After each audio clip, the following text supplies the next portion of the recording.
আমি ওই মুসল্লির কথা বলছি যে সলাত আদায় করে কিন্তু সুদ খায়, ঘুষ খায়, মুনাফিক, মুশরিক, ফাসিক। আমি ওদের কথা বলছি। যারা আসে না তাদেরকে না হয় বললামই না। তাহলে রাসূলুল্লাহ সাল্লাল্লাহু আলাইহি সাল্লাম বলেছেন সর্বপ্রথম নষ্ট হবে আমানতদারিতা, সর্বশেষ নষ্ট হবে কি? সলাত। তাই আমি বিশেষ করে যে কোনো জায়গায় গিয়ে সলাতের ব্যাপারেই মানুষকে বেশি তাগিদ দেই।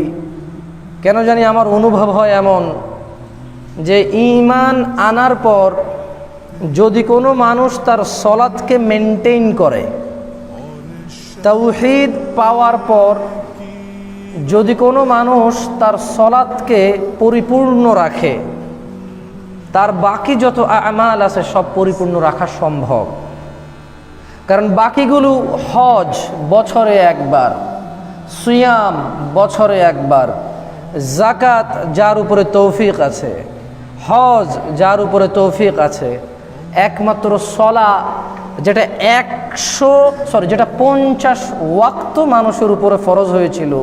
আমি মাঝে মধ্যে হিসাব করে দেখি, যদি মানে আকাশ থেকে যে 50 ওয়াক্ত নির্ধারিত হয়েছে আর 5 ওয়াক্ত পড়লে যে 50 ওয়াক্তের নেকি আমরা পাই, যদি 5-এ 50 না হয়ে 50-এ 50 হতো, তাহলে 24 ঘন্টায় একদিন প্রতি 30 মিনিটে একটা করে ওয়াক্ত নামাজ হইলেও 24 ঘন্টায় প্রতি ঘন্টায় গড়ে 2 বার নামাজ পড়ার পরও 2 ওয়াক্ত নামাজ থাকতো, যার জন্য এই 1 ঘন্টার ভিতরে এই 2 ওয়াক্তকে গড় করে ঢোকানো হইতো।